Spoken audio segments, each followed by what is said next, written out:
دودھ پلاتی مائیں جو ہیں ان کا کیا حکم ہے روزے کے حوالے سے، تھوڑی تفصیل عرض کر دیں۔ اعوذ باللہ من الشیطان الرجیم، بسم اللہ الرحمن الرحیم۔ جی فیڈنگ، ظاہر بات ہے بہت ساری خواتین فیڈنگ کرا رہی ہیں، اپنے بچوں کو دودھ پلا رہی ہیں،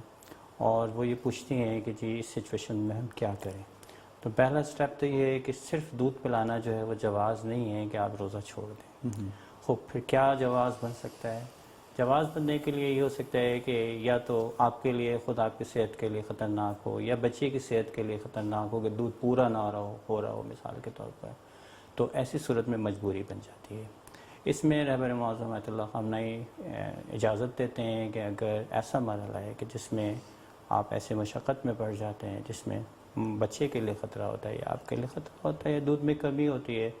اور آپ ممکن نہیں ہے کہ روزوں کے ساتھ اس ذمہ داری کو ادا کر سکیں، تو آپ جو ہے وہ روزہ چھوڑ سکتے ہیں اور بعد میں پورا کر سکتے ہیں۔ اس سلسلے میں آیت اللہ سستانی جو ہے ایک اور رہنمائی فرماتے ہیں، اور یہ کہتے ہیں کہ اگر ایسا ممکن ہے کہ آپ کے پاس 2-4 خواتین ہیں خاندان کی، یا حتیٰ پیسے دے کے بھی آپ ارینج کر سکتے ہیں کہ وہ بچے کو دودھ پلا لیں، تو پھر آپ کو روزہ رکھنا ہوگا، پھر آپ کے لیے جائز نہیں ہے کہ آپ روزہ چھوڑ دیں۔